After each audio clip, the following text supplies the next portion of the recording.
In the first sensory lecture, we discussed the taste and olfactory systems. Now we're going to introduce the concept of taste and aroma interactions. Wine is a complex mixture of different constituents. Some influence aroma and flavour, some contribute to taste and palate structure, and some give tactile sensations. Wine aroma and flavour is due to the presence of volatile compounds.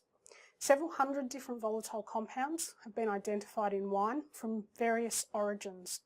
Some are associated with the grapes, and often particular grape varieties, which we refer to as varietal expression, whereas others are formed during alcoholic fermentation by yeast or secondary fermentation by bacteria. Then there are volatiles which are extracted from oak wood during barrel maturation, and others that form in the bottle during aging. We consider compounds to be volatile if they move readily from the liquid phase of a wine into the gas phase or headspace above the wine in a glass, or in the mouth once wine is consumed. Volatiles are perceived directly as aroma when we smell them via the nose, or indirectly as flavour via the retronasal passage. In contrast, wine taste and palate structure is due to the presence of non-volatile compounds, constituents of wine that don't readily move from the liquid to the gas phase. Different wine constituents are responsible for the four basic tastes we experience in wine. Sweetness is usually due to the presence of grape-derived sugars, glucose and fructose, although ethanol, which is produced during fermentation, can also contribute to sweetness. Acidity or sourness is attributable to the presence of different acids. Tartaric acid and malic acid are the two main grape-derived acids, but other acids such as lactic acid and acetic acid can be formed during fermentation. Bitterness is usually associated with the presence of phenolic compounds or tannins. These can be found in grape skins and seeds, but can be present in some of the tannin and oak additives used during fermentation.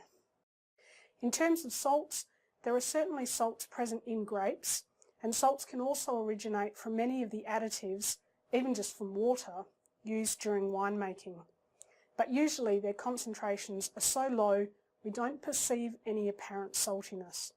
Indeed, if we found a wine to be salty, we'd almost certainly consider this to be a fault. Wine texture is also important, and there are a few wine constituents that contribute mouthfeel properties.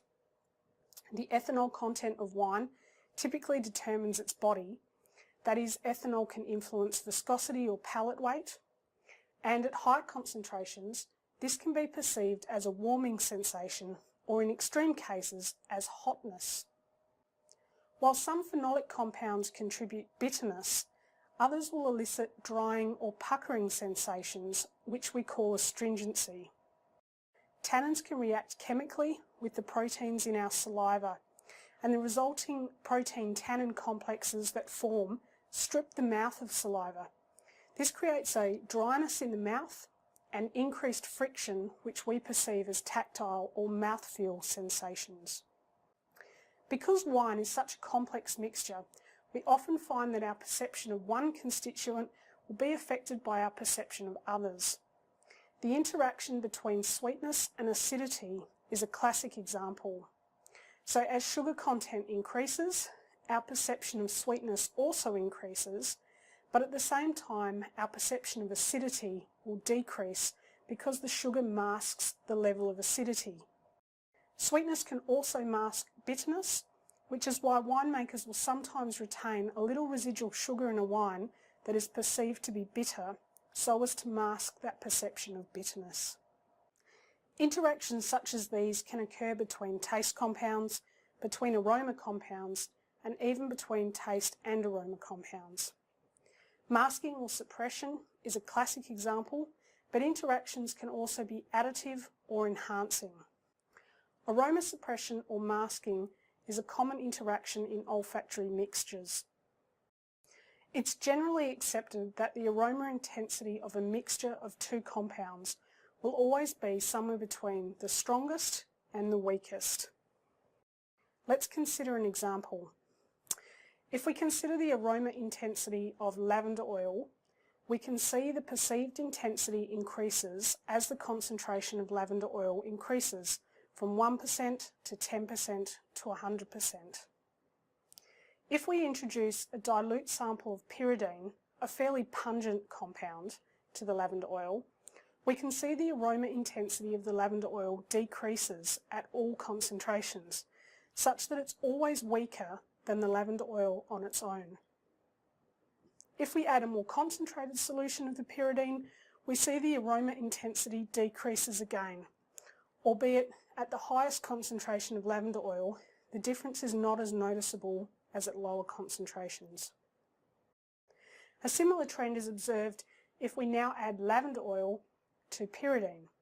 On its own, the aroma intensity of pyridine increases as the concentration of pyridine increases, but the addition of dilute and then concentrated lavender oil decreases the overall aroma intensity of the mixture. This is what we mean by masking or suppression. Suppression is also the principal interaction between mixtures of the basic tastes. Here we can see the suppression of bitterness by sugar. Quinine is a compound which elicits a distinct bitter taste. As its concentration increases, we can see the perception of bitterness increases as well, but the addition of a weak sugar solution reduces the perceived level of bitterness, and the addition of a more concentrated sugar solution further suppresses the perception of bitterness. Skilled winemakers understand these interactions and use them to their advantage to achieve balance. In the case of sugar-acid balance, this might mean adjusting the acidity of a sweet wine to ensure it retains a crisp finish instead of a sickly sweet finish. But in the case of a dry wine, this might mean retaining a little bit of residual sugar to ensure a crisp finish rather than a sour one. To finish up, let's consider the influence of some common wine constituents on the intensity of wine taste properties. As we increase ethanol concentration, we can see that bitterness decreases. So the ethanol is enhancing our perception of bitterness, but the perception of sourness decreases slightly. This is because ethanol can contribute a little sweetness, and this sweetness is masking the intensity of acid.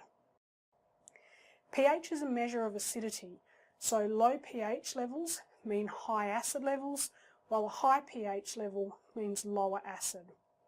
We can see that changing the pH doesn't really have any impact on the perception of bitterness, but it's directly related to our perception of sourness. This makes sense, given we'd expect a higher acid level should be perceived as being more sour than a lower acid level. Finally, we consider catechin, a small phenolic compound which we would expect to influence bitterness, but not acidity. As expected, an increase in the concentration of catechin gives an increase in the perception of bitterness, but there's no effect on sourness.